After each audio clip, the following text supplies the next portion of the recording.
Bonjour à toutes et à tous. Bienvenue dans ce live Audralia consacré à la digitalisation du point de vente, un terme qui devient de plus en plus répandu chez les détaillants. La digitalisation est en train de révolutionner l'expérience d'achat en magasin. Mais que signifie réellement ce concept? Est-ce que toute marque qui adopte des outils numériques peut être qualifiée de marque digitale? Dans cet épisode, nous allons explorer en détail ce que c'est la digitalisation, ce que ça implique pour les retailers et comment elle transforme la façon dont nous interagissons avec les marques. Nous verrons également que la digitalisation va au-delà de l'utilisation des simples outils numériques et que ça nécessite un véritable outil de transformation, logique de transformation globale dans l'entreprise. Donc, préparez-vous à vous plonger dans l'univers passionnant de la digitalisation du point de vente et à découvrir comment elle va façonner l'avenir du commerce retail. Et tout cela avec Maxence. Bonjour Maxence. Salut, salut, salut Galia, Comment salut vas-tu? Ralia. Ça va très bien et toi? Bon, très bien. Tout d'abord parce qu'on parle de ce sujet passionnant et ensuite parce qu'on parle avec le chevalier du digital.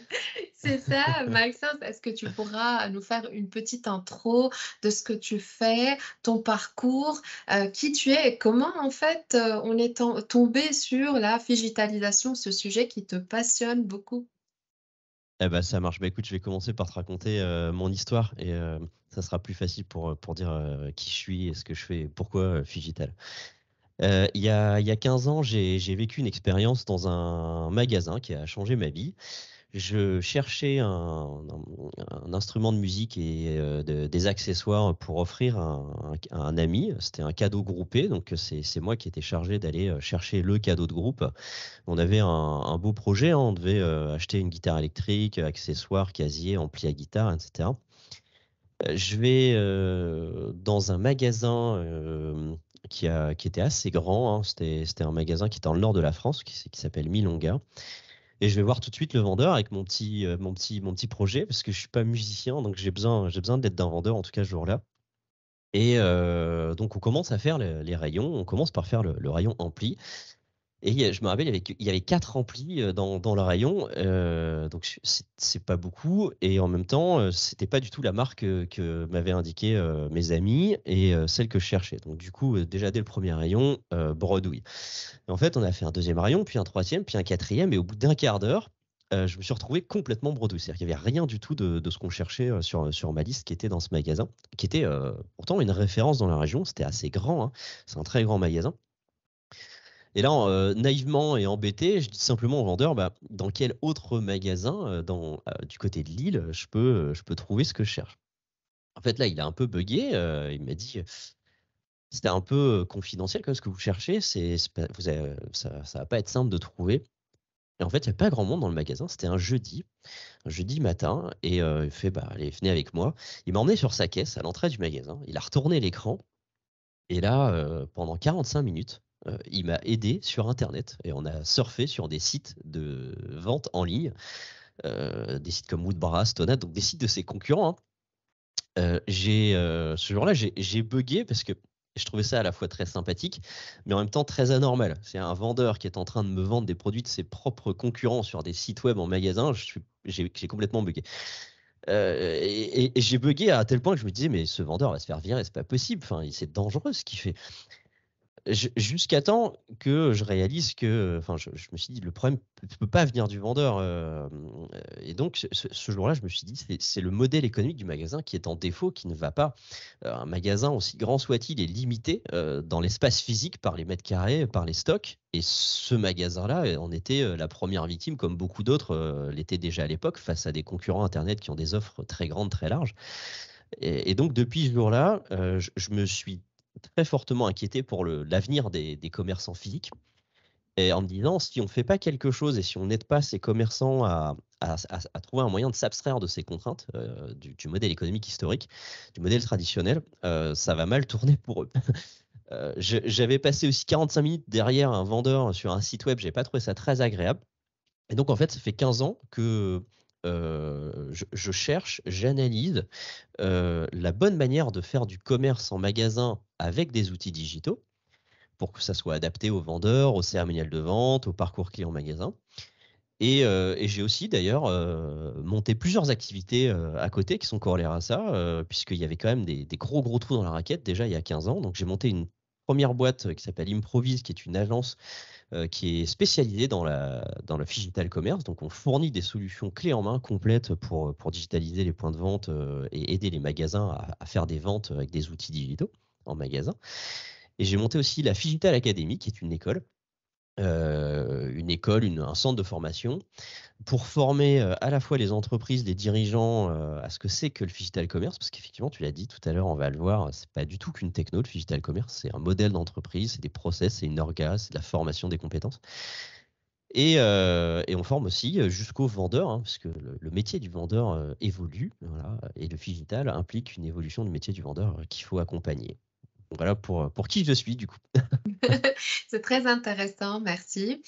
Et donc, durant ce parcours, on a forcément dû faire rentrer, en fait, une définition plus claire dans notre quotidien du retail. Pour en savoir plus, le mot digital est un mot qu'on emploie de plus en plus. Est-ce que c'est un mot vulgaire? Est-ce que c'est un mot qui se dit parce que tout le monde est en train de le dire? En fait, Maxence, partageons-nous la même définition du terme digital? Est-ce que tout retailer qui utilise ce mot est réellement en train d'utiliser le bon mot avec les bons outils traduits en magasin? Bah écoute, il y a plusieurs faits qu'on peut déjà établir avant d'essayer de poser une définition. Le premier fait, c'est que cette définition officielle n'existe pas. Ni dans Wikipédia, ni dans le Larousse, tu trouveras la définition du mot digital. Ça, c'est le premier fait. Le deuxième, effectivement, tu as raison, c'est un mot qui est de plus en plus utilisé. Je pense qu'il a une connotation assez simple qui plaît beaucoup, cette association du mot physique et digital. Ça, voilà, en Le fait, maillage le entre cerveau se les deux construit assez univers. facilement sa propre définition et du coup, Mm, ça plaît, ça a une apparente simplicité. mm. Voilà, donc ça, c'est effectivement les deux premiers faits. Il y en a un troisième, c'est que bah, du coup, il y a plein de définitions différentes qui existent. Et quand tu cherches sur Google, c'est un peu le bazar. J'ai constaté, moi, on va dire deux écoles. Il y a une première école de définition et de gens qui utilisent le mot qui, je pense, sont des gens qui n'aiment plus le mot omnicanal. C'est des Mm. gens qui aimaient bien le mot omnicanal. Voilà, l'omnicanal, c'est une vision du commerce un peu unifié où tu as plusieurs canaux qui sont mariés ensemble. Le client a une expérience fluide, agréable, etc. Et souvent, dans des articles qui vont parler de digital, si tu remplaces le mot digital par le mot omnicanal, ça change rien au sens en fait. Ça marche quand même. Euh, donc il y a, je pense, cette école un peu qui surfe sur cette mode. C'est un mot à la mode, etc. C'est un mot qui plaît. Il y a du physique, il y a du digital. Et je vais citer par exemple, c'est pas Catherine Barba, l'ancienne directrice dirigeante de la Redoute, Nathalie Bala, par exemple, quand elle a ouvert des magasins, elle dit bah voilà, c'est digital. Parce qu'on est digital, on a ouvert des magasins, c'est digital. Ok, bah dans ce cas, toutes les enseignes qui ont un site web, c'est du digital. Tu vois, si on suit cette définition-là. Et ça pose Mm. question, parce qu'encore une fois, comme il n'y a pas de définition claire, bah, ça Ça peut être. rentre dans un cas spécifique ou dans un cas de Voilà. figure très particulier. C'est vrai. C'est un. En fait, est-ce qu'on avait besoin d'un terme pour inventer ça? C'est-à-dire que avant il y avait cross-canal, il y a eu multicanal encore avant, il y a eu commerce unifié, omnicanal. Mm. Et est-ce qu'on avait besoin d'un mot pour rajouter, pour définir une enseigne qui a à la fois une approche online et une approche en magasin? Voilà. Bon, en tout cas, il y en a qui utilisent le mot digital, ça leur plaît, très bien, pourquoi pas. Euh, et il y a une deuxième école qui est peut-être un peu plus structurante, un peu moins dans la poésie, dans la littérature, dans la communication, avec tout le respect que je dois à ceux qui utilisent le mot digital comme un mot qui veut dire physique plus digital, hein. Cette deuxième école, euh, elle est plutôt une école de sens, dans le sens où il y a bien un nouvel univers qui se dessine là sous nos yeux, avec des règles qui sont complètement nouvelles. Et ces règles-là, elles ne rentrent pas dans les règles du e-commerce. Tu prends des bornes en magasin, parce que souvent quand on parle du digital, on va parler de digitalisation de points de vente. En fait, c'est quand même assez fréquent de parler de digitalisation de points de vente, ou en tout cas, on va voir aussi des gens qui ont un smartphone dans un point de vente, etc. Tu prends une borne interactive qui est dans un magasin, la page d'accueil de cette borne-là, ça ne sera pas Google en fait. Mm. Ça peut pas être Google, ça n'a pas de sens. Tu vois. Autant chez toi, ton point d'entrée, ça va plutôt être Google, Facebook, Instagram, etc. Mais une page en magasin, enfin une borne en magasin, ça sera jamais Google, ça sera jamais Facebook, ça sera jamais Instagram, etc. Donc une règle qui paraît normale dans un monde qui est le monde du e-commerce, le monde du digital, elle devient plus valable dans ce monde-là qui est nouveau, sur lequel on aimerait bien mettre un mot en fait. Parce Mhm. que parce qu'en fait, quand tu tires la ficelle de cet environnement-là, en fait, il y a plein de règles. Il y a plein de règles du jeu, il y a plein de sens, il y a plein de choses à connaître, des bonnes pratiques, des mauvaises pratiques, et qui n'a rien à voir ni avec l'omnicanal, ni avec le e-commerce. Ce monde-là, moi j'aime bien le mot figital, parce que pour le coup, cette définition-là, elle s'approche plutôt de ce sens-là. Hein. C'est des outils digitaux déployés dans des ERP, hein, des établissements recevant du public, et dont le matériel est mis à disposition du public par un tiers, donc soit par le magasin, c'est le cas des bornes interactives, les smartphones vendeurs, etc.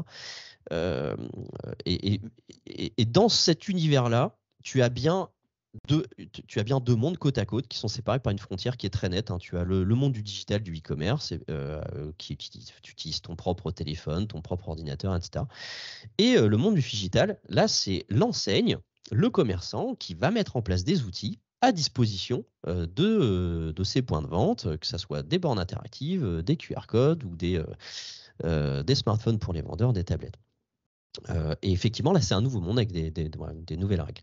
Ce qui veut dire qu'une fois que tu as dit ça, pour être très bon en omnicanal, tu as besoin d'être bon des deux côtés, en fait.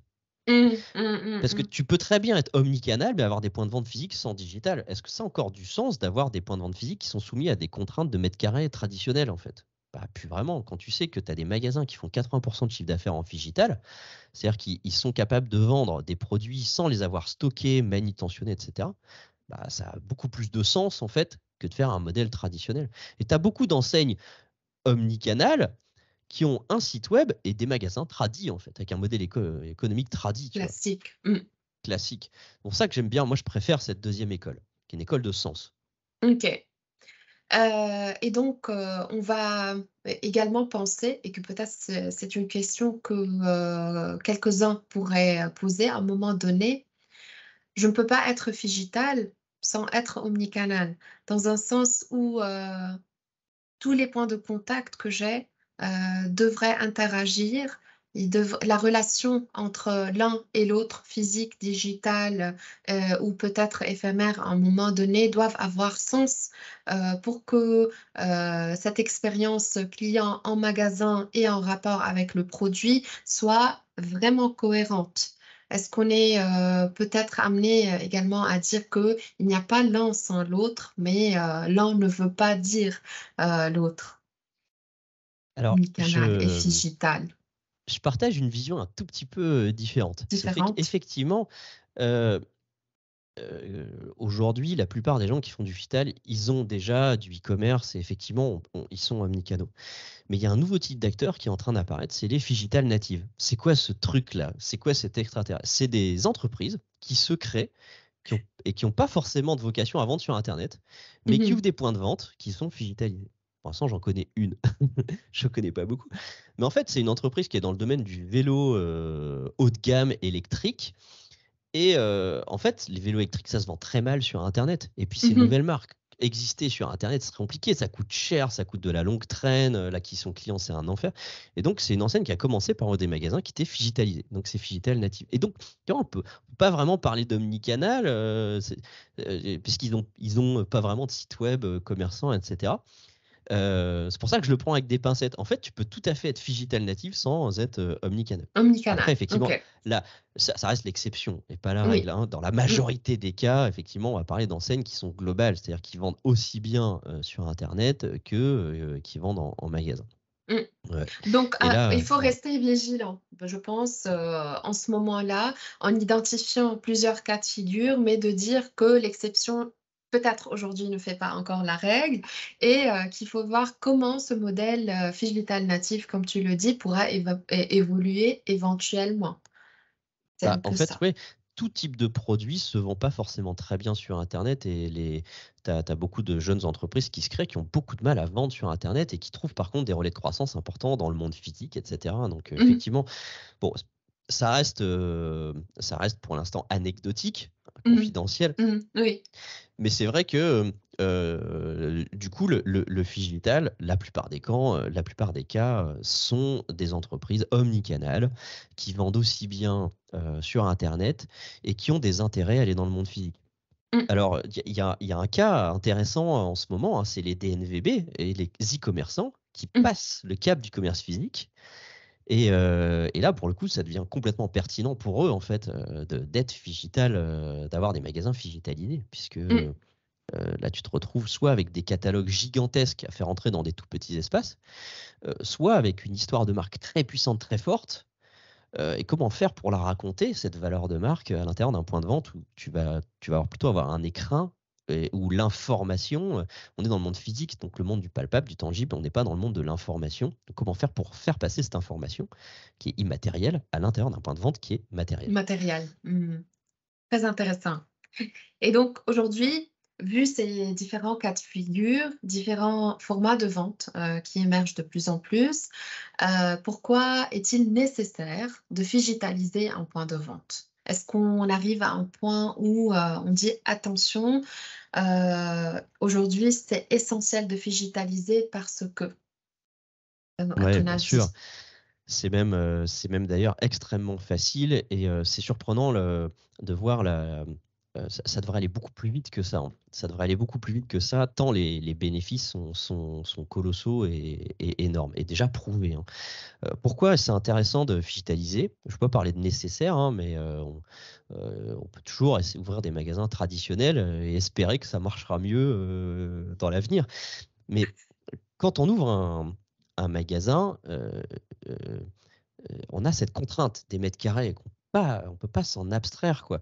Et donc, ce qui Oui. veut dire qu'un client, qui va venir, il va ne voir que ce qui est visible, et vendre, vendre ce qui est visible, c'est se limiter à ce qu'on est capable de mettre à l'intérieur de 4 murs. Et donc c'est intéressant de pouvoir se dire: «Bah, en fait, moi, ma limite, j'en ai pas», comme Amazon. Je veux avoir une offre qui soit extrêmement pointue, qualifiée, qui soit diversifiée. Donc je veux avoir un point de vente qui est performant dans la vente de la totalité de sa gamme. Mmh mh. Heu, Pourquoi ça devient, intéressant? Je pense que je vais citer, on va dire 3 raisons. La première, elle est économique. Vendre un produit en phygital coûte moins cher que de le vendre dans un magasin. Pourquoi? Parce qu'il y a ce qu'on appelle les coûts marginaux en comptabilité. Bah, quand je vends un produit en magasin, si je fais la totalité, du business plan, ce produit, une fois qu'il a vendu, j'ai la marge fournisseur, la marge que gagne dessus, mais je l'enlève dessus un certain nombre de charges, qui sont liées à la commercialisation du produit. Le loyer, hein, parce que si j'ai mis mon produit dans un mètre linéaire ou sur des mètres carrés, si c'est un canapé, j'ai payé ces mètres carrés. Je les ai Mmh. payés en Mmh. très cher. Ils coûtent Mmh. très cher les loyers aujourd'hui. Et de 2, j'ai payé la manutention pour mettre ce stock jusque dans le rayon. C'est-à-dire, du moment où il est sorti du camion, il a fallu le déballer du carton, le dépalettiser, enlever potentiellement l'emballage plastique, le mettre sur cintre, ou l'étiqueter, le mettre en inventaire. Tout ça, c'est du temps qui n'est pas du temps de vente. C'est du temps de manutention. Dans le prêt-à-porter, par exemple, ce temps-là peut aller jusqu'à 50 du temps des vendeurs. C'est-à-dire faire du facing, du pliage, de la mise sur cintre, et cetera. Donc tout ce temps-là, quand on vend en phygital, il disparaît, tout comme les mètres carrés. Miliboo qui fait un tiers de son chiffre d'affaires en phygital, bah, à chaque fois qu'ils vendent un canapé en phygital, il n'y a pas eu ni les loyers à impacter sur la marge, ni la manutention de ce produit-là. Mmh. Donc ce qui veut dire qu'en termes de rentabilité nette, c'est extrêmement bénéfique pour, la santé, du point de vente. Hem, le 2e point qui est important, il est plutôt sociologique. Il touche pas tout le monde, mais quand même une bonne partie des entreprises, qui sont des spécialistes. Quand on cherche, un produit spécifique dans le domaine du bricolage, par exemple, notre cerveau fait une anticipation en se disant: «Où est-ce que j'ai le plus de chances de le trouver?» Potentiellement, ça peut être: «Bah, tiens, bah, je vais aller, chez Gamme Vert». Je vais chez Gamever, j'en ai un à côté de chez moi, etc. Je vais chez Gamever, mettons, j'ai besoin d'un souffleur aspirateur broyeur, parce que c'est un exemple que je prends souvent. Là, j'arrive dans le magasin il fait 800 mètres carrés. Manque de chance, je suis devant le rayon et il n'y a pas de souffleur aspirateur broyeur, je repars chez moi.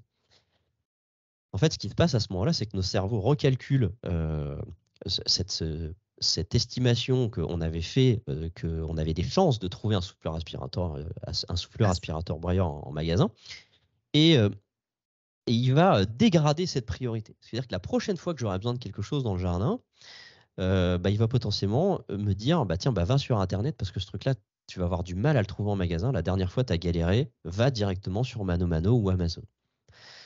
Voilà. Et ça, le cerveau génère une hormone qui s'appelle la nociceptine, c'est l'hormone du découragement. Et cette hormone du découragement, c'est l'ennemi juré du retail parce que quand on se déplace en magasin pour rien, notre cerveau génère cette nociceptine. Et du coup, la prochaine fois, on sera beaucoup plus apte à aller de plus en plus sur Amazon, etc., etc. Et ça, c'est l'ennemi juré du magasin. Donc, si tu n'offres pas un magasin avec une offre large, de toute façon, c'est comme si tu offrais sur un plateau, et c'est la troisième raison, tes prospects qui n'ont pas trouvé chez toi, donc tes prospects frustrés, à ta concurrence. Voilà. Et c'est comme ça que Gamever, sans le savoir, offre gratos ses meilleurs clients à Mano Mano, parce qu'ils ne peuvent pas tout avoir dans leurs 4 murs, en fait. Et donc, est-ce que le magasin physique aura une autre vocation? Est-ce qu'il doit se transformer plutôt en sorte de showroom, un espace de rassemblement, de rencontre, de testing, j'en sais rien, un espace qui amène le client à aller venir à la rencontre de la marque, de ses produits, peut-être partager un moment, se poser des questions, participer à un atelier et ensuite la vente s'effectuera ailleurs, online peut-être, ou via tous ces outils que j'ai injectés en magasin qui vont aider le client à effectuer son achat online, mais à travers le magasin physique. En fait, je pense qu'il y a un climat extrêmement anxiogène pour le point de vente en ce moment et on a presque peur du point de vente. Effectivement, on lui cherche un nouvel usage, c'est quoi son avenir, et on entend de tout. On entend vraiment de tout. Il faut que ça devienne des showrooms, des lieux d'expérience, des lieux de vie, comme à la maison, les canapés, les tablettes, les machins, etc.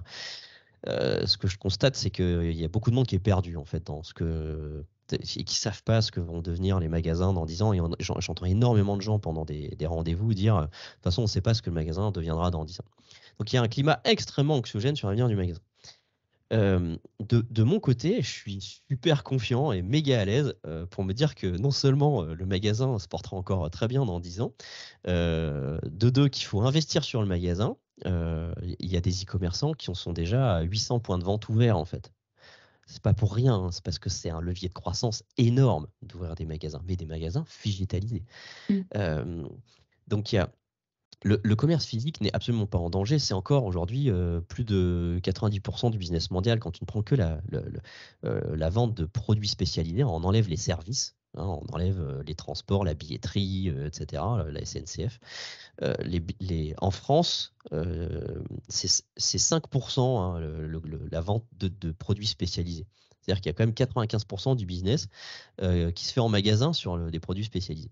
Mm. Et en fait, tout ça s'explique extrêmement bien.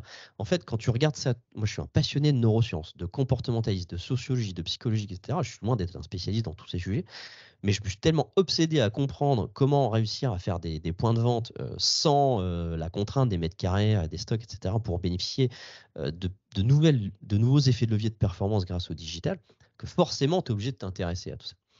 Et donc, le commerce physique a des énormes avantages que n'auront jamais le e-commerce.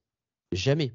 Et pas que l'aspect social. L'aspect social vient souvent en premier, le vendeur, le sourire, machin, etc. Mais il y en a d'autres beaucoup plus évidents qu'on ne voit pas. Mm. J'ai créé une méthode de classification qui est basée sur du comportementalisme. En fait, il y a un neuroscientifique spécialiste du comportement, je pense que c'est le plus grand spécialiste mondial sur le comportement, qui s'appelle B.J. Fogg, qui est capable d'expliquer comment le comportement humain fonctionne. C'est une équation très simple. C est égal à MAI. Le comportement, c'est trois choses.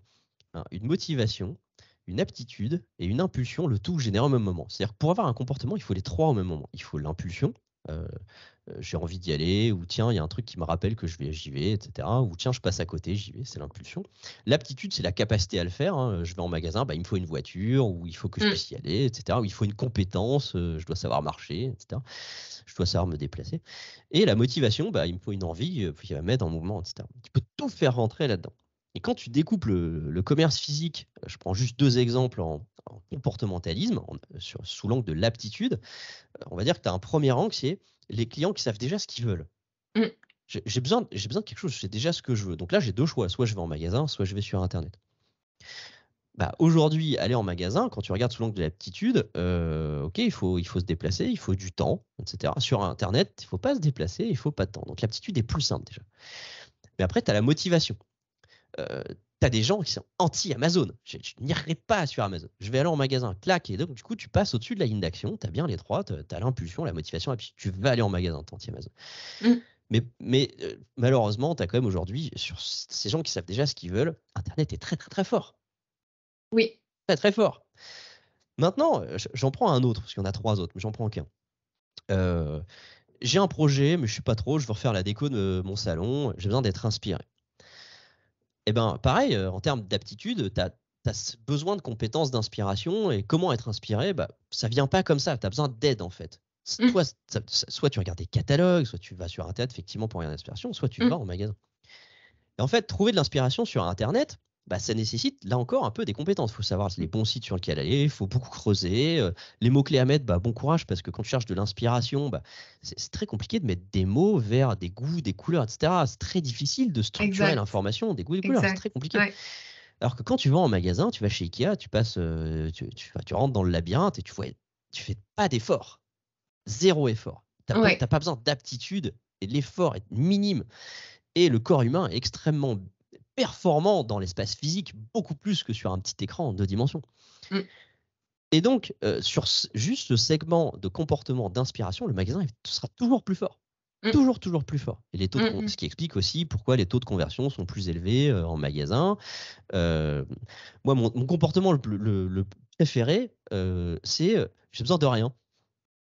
L'achat que tu fais, tu avais pas du tout prévu de Quand le faire, en fait. quand ça vient en tout cas, quand on est dans une bonne condition, le conditionnement correct, quand tout est clair, bien présenté et cetera. Ah bien sûr, ouais, Ouais. Mmh. l'espace physique sert à ça. L'espace physique sert à bien présenter, à inspirer, les achats d'impulsion, Donner c'est-à-dire, sens. Ouais. eh bah, l'achat d'impulsion sera toujours plus fort dans le commerce physique, parce que c'est un truc, par définition, tu le cherchais pas, tu sais même pas que ça existait parfois, et Mmh. paf, tiens, tu le découvres, et «Ah tiens, bah, je vais l'acheter», et paf. Mmh. Et ça, dans le commerce physique, c'est quand même beaucoup plus puissant, beaucoup plus fort, et cetera. Donc tu as des effets de levier de croissance extraordinaires Mmh. à aller chercher du physique. Et je vais te dire un truc, hein, c'est mon analyse depuis 15 ans. Je pense que l'avenir du commerce physique, donc ça sera plus le modèle traditionnel, hein, c'est foutu ça. Mais je pense que non seulement c'est le digital, mais à mon avis, ceux qui vont prendre ce marché-là seront des nouveaux entrants, Mmh. des e-commerçants et des pure players. Je pense que c'est pas les retailers qui vont inventer le commerce du futur. Je n'y crois plus. Voilà. OK. Il y en a quelques-uns qui vont réussir à se transformer, sont déjà, bien en avance, hein. Je pense à Decathlon, à IKEA, tu vois? Eux, c'est clair, ils sont bien en avance. Il y en a quelques-uns, hein, mais aujourd'hui, ceux qui font les meilleures performances dans le physique, c'est des e-commerçants, hein. C'est des e-commerçants Peut-être des LVP, hein. Maxence, tu penses parce qu'ils ont su, dépoussiérer ces concepts, un tout petit peu stagnants, qu'ils ont eu une nouvelle vision, du commerce et qu'ils ont su la réinventer, qu'ils sont maintenant, les plus aptes à le transformer ou à lui donner un peu plus de sens? Il y a Ouais, de nouvelles connaissances, je pense, qui s'intègrent dans ce savoir-faire du physique. bien sûr, et c'est en fait le retail traditionnel, et le retail digitalisé, c'est 2 entreprises et 2 modèles d'entreprise radicalement, différents, hein. Ça se re Différentes. Ouais. en apparence, ça se ressemble, hein, Oui, mais quand tu crées un point de vente digitalisé, tu pars pas des mètres carrés. ouais. Quand tu crées un magasin traditionnel, tu pars des mètres carrés. Tu pars de la Mmh. contrainte, tu dis: «OK, bon, j'ai 800 mètres carrés, comment je les agence? Je vais mettre ça». Puis d'ailleurs, tu fais toujours des non-choix, parce qu'en fait, tu es toujours obligé de te contraindre de mettre l'offre que tu penses qu'elle va être bonne, mais tu es limité par les mètres carrés. Oui. Dans le digital, tu pars de l'offre, en fait. Tu pars de Mmh. l'inverse. En Mmh, fait, mmh, quoi mmh. qu'il arrive, tu mettras tout. Quoi qu'il arrive, tu mettras tout dans le point de vente. Donc, comment je vais faire Ouais. pour tout mettre? Et ça peut être 300 mètres carrés, 800, 1000, c'est beaucoup moins. Et donc, la manière d'agencer le point de vente est radicalement différente. Fait appel à des techniques de rupture d'agencement de point de vente qu'on appelle du Mmh. merchandising digital. C'est tout nouveau. Et il y en a très peu qui le connaissent. Le business model est différent. Moi, j'ai rencontré des DAF qui comprenaient pas que le digital n'était pas qu'une addition de chiffre d'affaires. C'est aussi une Mmh. énorme économie de coûts, Mmh. gigantesque. Ouais. Et donc, c'est un modèle d'entreprise différent, une exécution différente, une organisation différente. Mmh. Après, ça ne veut pas dire que tu ne peux pas évoluer vers. Hein. La transformation, elle existe. Mmh. Elle peut Mmh. s'accompagner, elle peut se créer, c'est possible. Mais Mmh. bah, on a quand même vu par le passé des schémas se reproduire. Hein. Souvent, hein, Kodak, c'est pas eux qui ont inventé l'appareil photo numérique. Hein. Ouais. Et ils sont Ouais. morts, tu vois. Et c'est triste à dire, mais c'est souvent des nouveaux entrants qui prennent les ruptures et Le relais. ouais, et qui prennent le C'est relais. vrai. Hein. C'est Donc vrai. moi, je suis un peu pessimiste pour les retailers traditionnels. Il y en a certains qui comprennent et qui prennent le pas, etc., et qui vont y arriver, mais il y en a un paquet qui vont souffrir. Ouais. OK. Et donc, on a parlé, je pense, également en ayant, évolué sur, les questions, on a parlé sur pas mal d'avantages, du digital. Est-ce qu'il y en a quand même des inconvénients, qui accompagnent, la digitalisation des points de vente? Oui, alors il y en a. Le premier inconvénient, c'est que c'est déjà quelque chose qui est encore très mal compris. C'est très peu Mmh. mature, hein, même si ça fait quand même plusieurs dizaines d'années qu'on voit des outils digitaux dans les points de vente. Le digital commerce en tant que modèle d'entreprise est encore très peu connu, très peu Mmh. maîtrisé. Et c'est surtout très difficile de se former dessus, parce que tu as plein de bouquins sur le e-commerce, tu as plein Mmh. d'écoles sur l'e-commerce. Tu n'as Mmh. rien sur le digital commerce. Mmh, Il n'y a pas mmh, de mmh, mmh, bouquin, mmh. il n'y a pas d'école, quoi. Enfin, il y a la Digital Academy, mais sinon, il y a pas de. Tu vois, tu peux aller à l'école et créer un master. Tu peux faire un master sur le e-commerce, quoi. Ouais, Non, il n'y a ouais. pas ça dans le digital. Et partout dans le monde, hein. Partout dans le monde.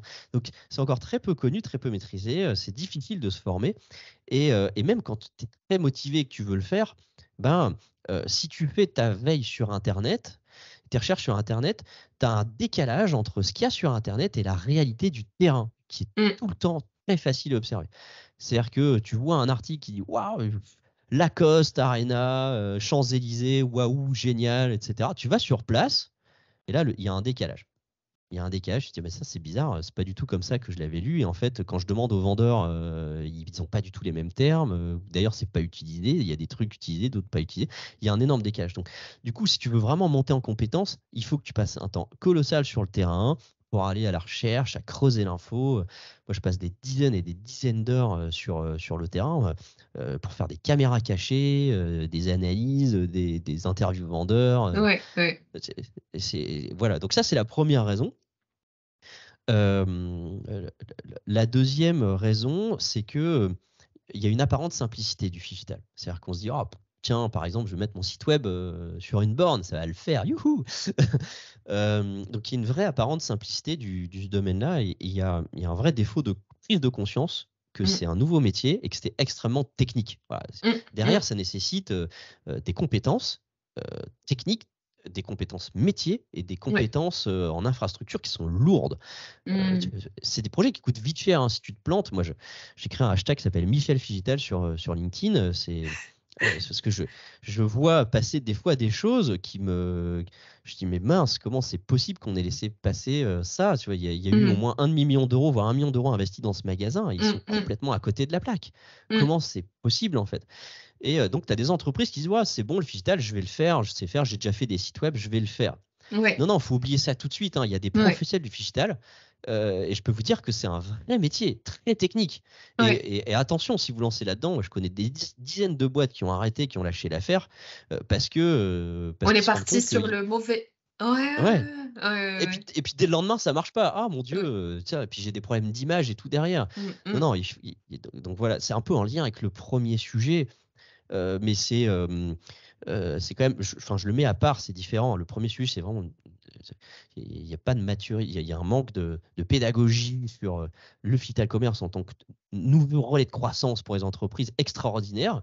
mm, et sa compréhension de ce modèle économique. Le mm, troisième, c'est vraiment, c'est une technologie, c'est nouveau et c'est du hard skill bien comme il faut. Il faut passer par des pros et pas des gens qui jouent à la roulette russe avec ouais, des développeurs un peu débutants ou qui mm, viennent du web, hein. J'ai rien contre les développeurs qui viennent du web, bien au contraire, mm, je les adore. mm, Mais faire du digital n'a rien à voir avec des techno-web, hein. Rien ouais, du tout. ouais, ouais. Et donc, comme on disait, comme on a ouvert notre conversation tout à l'heure en disant que peut-être il y a ce cliché où tout le monde est en train de digitaliser, allez, je me mets sur le bandwagon, comme on dit. Si eux, ils l'ont fait, c'est forcément moi qui dois le faire maintenant.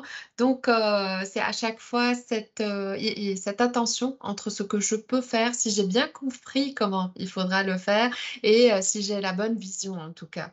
Et donc, ce qui nous amène à notre dernier point, est-ce qu'il y a des mythes de digitalisation? Est-ce qu'il y a des points, donc, attention, attention, il y a eu un truc là qu'il faut vraiment mettre en évidence, souligner, ou d'autres cas de figure qui sont vraiment les belles réalisations des boutiques digitalisées. Où est-ce qu'on est dans ces belles histoires ou ces mauvaises histoires de digitalisation? Non, heureusement, il y a les deux. Il y a les deux. Alors, Tu as tout euh, vu, je suis sûre, ah, parce qu'on ah te ouais, suit j'en ai. sur LinkedIn Oh, avec tous les cas de figure que tu fais, mais c'est ah ouais, ouais. hallucinant parfois. Il y a vraiment de tout. Alors oui, il y a des mythes à la fois dans le bon sens et dans le mauvais sens, hein. Je pense que Michel Figital est un mythe à lui tout seul, hein. Il est assez répandu, hein, Michel Figital, beaucoup plus qu'on ne le pense, hein. Il se cache assez souvent. Je pense qu'il y a aussi le mythe du waouh, de l'effet waouh. L'effet waouh, j'aimerais bien avoir la même chose que mon voisin. J'ai vu qu'ils ont fait ça, donc je veux faire ça aussi, ou je veux avoir la dernière. Tu vois, il y a 10 ans, c'était je voudrais avoir des iPads en magasin. C'était, Oui, allez, c'était oui, la mode. oui. On en a C'était foutu trop partout. cool.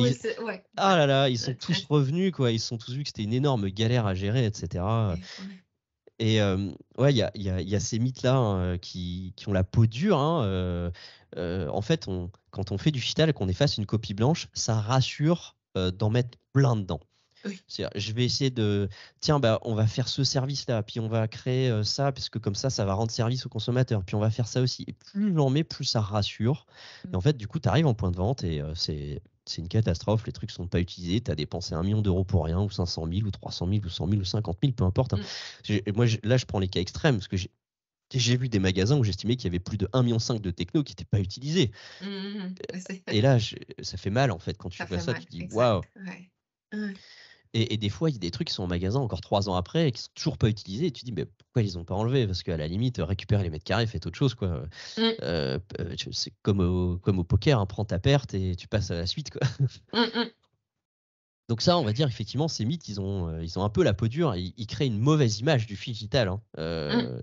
J'ai entendu un jour, c'était il y a 15 ans, Régis Schulz, qui était à l'époque patron de But, qui disait devant une grand-messe du retail, une grande conférence devant 500 personnes, il parlait de son projet de borne qu'il a mis chez But et il disait, non mais de toute façon les gars, le digital ça marchera jamais.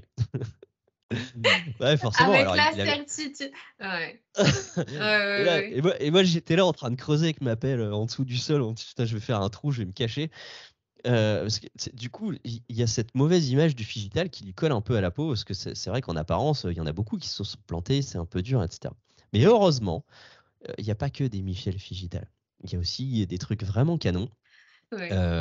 Et il y en a suffisamment qui se dupliquent pour dire que non seulement c'est possible, mais c'est très vertueux, très rentable, quoi.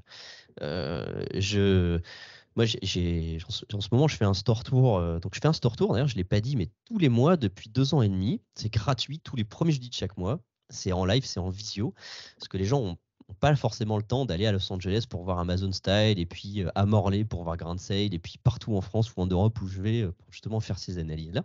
Donc, je le fais gratuitement tous les premiers jeudis de chaque mois. Et en ce moment, c'est le best of the best depuis 15 ans. C'est tout ce que j'ai vu de mieux et de plus performant. Donc, dedans, il y a, moi, j'aime bien Amazon Style. Tout ce qu'a fait Amazon est très discutable dans le retail jusqu'à présent, mais Amazon Style, j'aime beaucoup.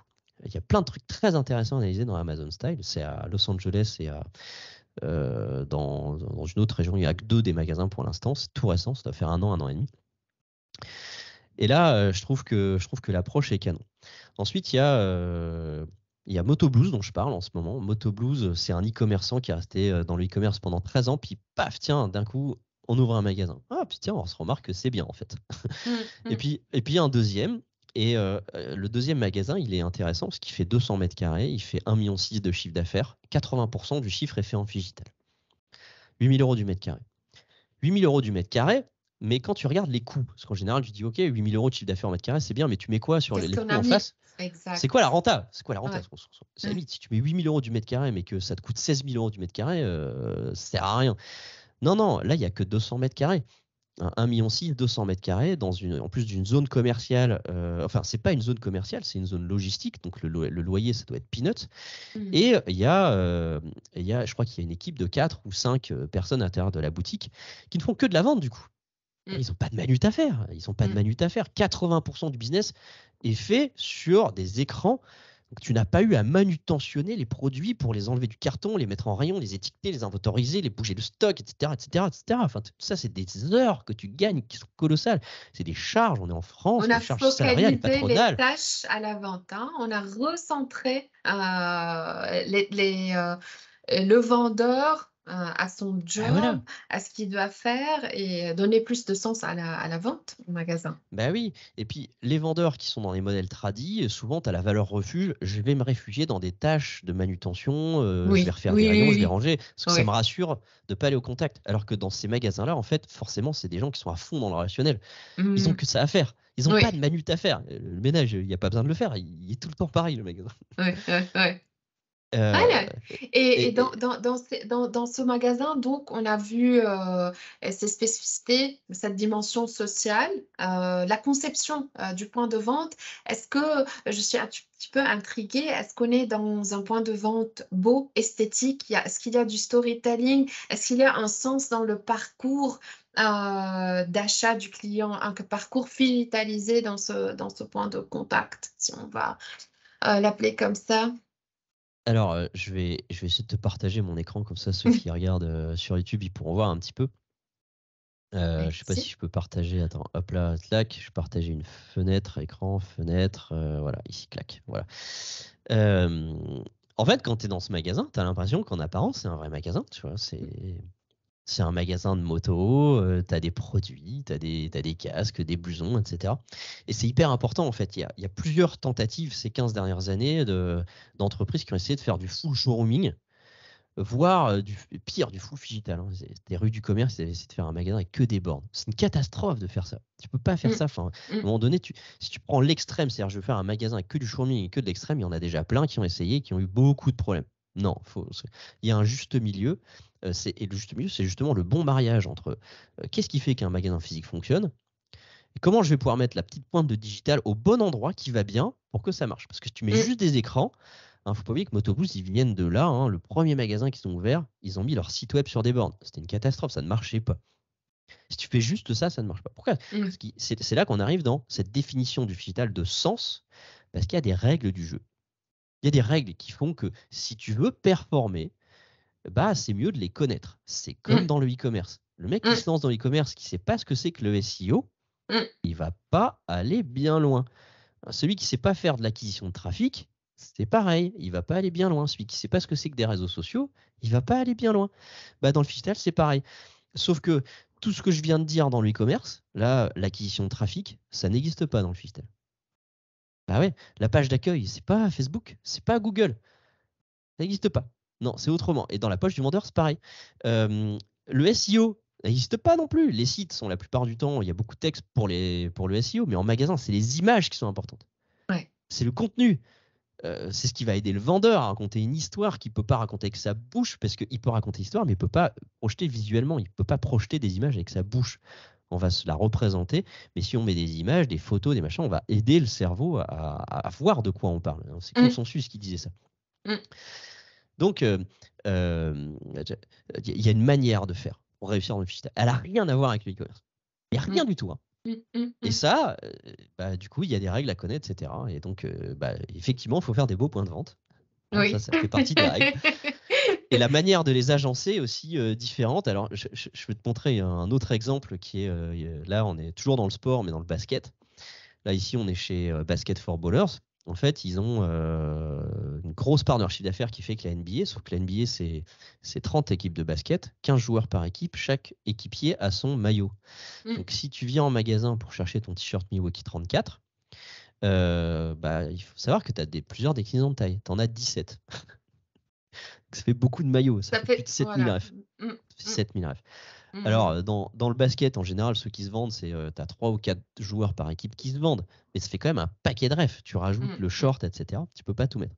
Donc là, on utilise une nouvelle technique de vente, hein, qui va marier à la fois du physique, du tangible et du digital. C'est-à-dire qu'on va utiliser une borne interactive, parce que la borne interactive elle est plus pensée pour le confort du client qu'un smartphone vendeur, qui est pensé avant tout pour le confort du vendeur, et qui est plus proactive. C'est-à-dire je suis face au rayon basket, bah, je peux diffuser des images de basket, de la NBA, etc. Donc c'est plus proactif. Mm. Mais il y a un problème sur les écrans en magasin, c'est que on se heurte au syndrome du paresseux. C'est-à-dire que les gens ne vont pas naturellement aller sur un écran, sauf s'ils sont motivés. On peut encore une fois tout faire rentrer dans l'équation C est égal à MAI de BJ Fogg. Et donc, il faut hacker ce syndrome du paresseux. Et c'est grâce à ces boutons qu'on le fait. Ces boutons sont ce qu'on appelle un nudge en neuromarketing. Quand tu cliques ici sur Chicago Bulls, tu arrives directement sur les Chicago Bulls. Mhm, Pourquoi c'est mhm. intéressant? Parce qu'un site web, tu arrives dessus, c'est la porte d'entrée vers tout le catalogue. Oui, Tu as la NBA, mais tu as aussi les chaussures, tu as les panneaux de basket, les ballons. oui. Mais là, le parcours client physique, il n'a rien à voir avec un parcours web. On a Tu es des rentré dans le raccourcis magasin, différents. tu as des raccourcis différents, puis là, tu es monté, tu es devant le rayon de la NBA. Donc, si tu es monté là et que tu es là, c'est que tu es intéressé par la NBA. Oui. Mm. Donc, le point d'entrée ici doit être la NBA. Ça doit rien d'autre. Mm, Voilà. mm. Et donc, toutes ces techniques-là s'apprennent pour réussir. Effectivement, quand on les connaît, quand on les maîtrise, on a beaucoup plus de chances de réussir rapidement à retourner son modèle économique pour pouvoir avoir quelque chose de très vertueux Mm. et qui va in fine servir à la rentabilité du magasin. Surtout qui va faire gagner énormément de temps parce que les projets dans le digital, tu signes avec quelqu'un, tu es parti pendant 12 mois, 18 mois, 24 mois, jusqu'au temps que tu vas te rendre compte que le truc marche pas, puis tu vas prendre ta perte, puis le mec va partir avant de trouver quelqu'un d'autre qui va oser dire bon bah en fait c'est peut-être pas bon le partenaire, le prestataire, faut en prendre un autre. Ça prend un temps infini. Ouais, ouais, ouais, c'est vrai. Donc, partir avec des pros du digital dès le départ, ça te fait gagner un temps de maboule. Et 3 ans de digital, Ouais. imagine sur 100 magasins, imagine Le l'argent coût. que ça Ouais, représente ouais, en termes de c'est vrai. rentabilité. Hein, je Mm, parle de manque à gagner. Et mm. quand tu vitalises bien dès le départ, bah, tout de suite, tu tapes sur les bons coups et tout de suite, tu mets en marche ta machine à générer de la valeur. Mm. Alors que l'inverse est vrai aussi. Si tu pars avec le mauvais prestataire, tu vas mettre en place une Tu es machine mal à cash. tombé, tout simplement. Un trou. Euh, et Michel, c'est le spécialiste là-dedans. Hein. Il va te vendre des trucs qui sont beaux, qui font poète-poète, mais qui marchent pas, qui te mettent juste des trous dans tes budgets et qui sont un énorme manque à gagner. Hein. Les manques à gagner dans le digital, mon Dieu, tu peux pas Ouais, imaginer. Hein. ouais, Il y ouais. a des enseignes qui en meurent. Hein. Et bon, en tout cas, c'est un point d'attention qu'on doit souligner quand on se lance dans ce monde-là. Il faut le faire vraiment avec une vision très claire, avec les bons outils, la bonne équipe et les personnes qui vont prendre la marque dans le bon sens, comme on dit. Maxence, je pense Exactement. qu'on a vraiment élaboré sur le sujet et je pense qu'on peut encore en discuter pendant des heures.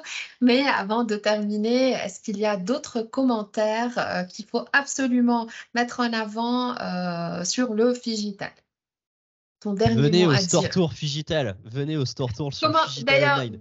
d'ailleurs, comment on peut venir s'inscrire? Quelle est la procédure, hein? Et Bah, comme tu as dit, ça se fait chaque mois, chaque ouais, premier jeudi. c'est tous les Jeudi. premiers de chaque mois entre midi et 2. C'est gratuit, ça coûte rien.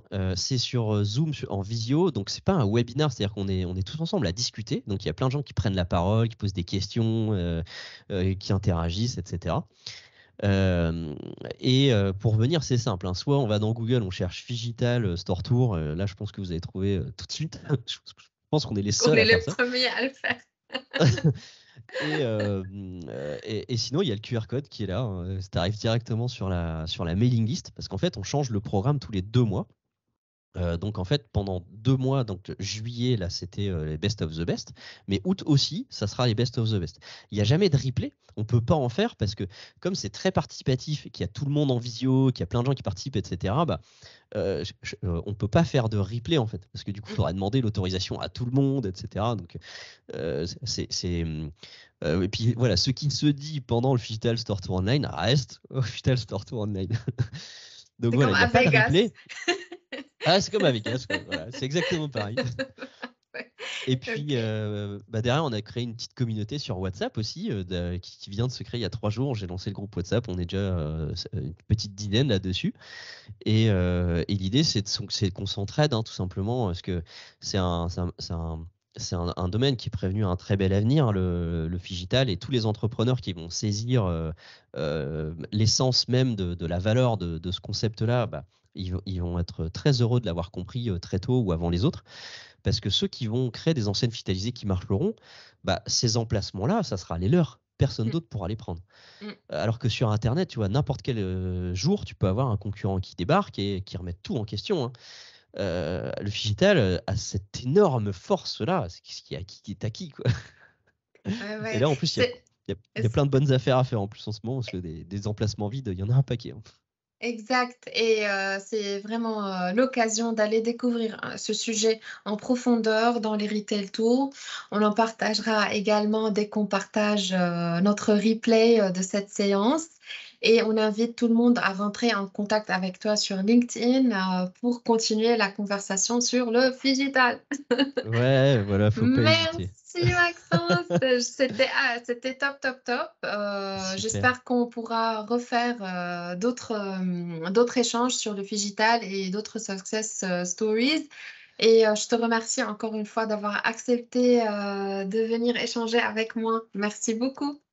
Ah bah avec plaisir. Si tu veux, la prochaine fois, on pourra parler du Chief Digital Officer. Qu'est-ce que c'est que cette bête noire à ce nouveau métier? Voilà, pour la Eh oui, prochaine fois. avec grand plaisir. Voilà, un teaser pour la prochaine fois. Et ben merci. Allez, salut, ciao, ciao, Alia.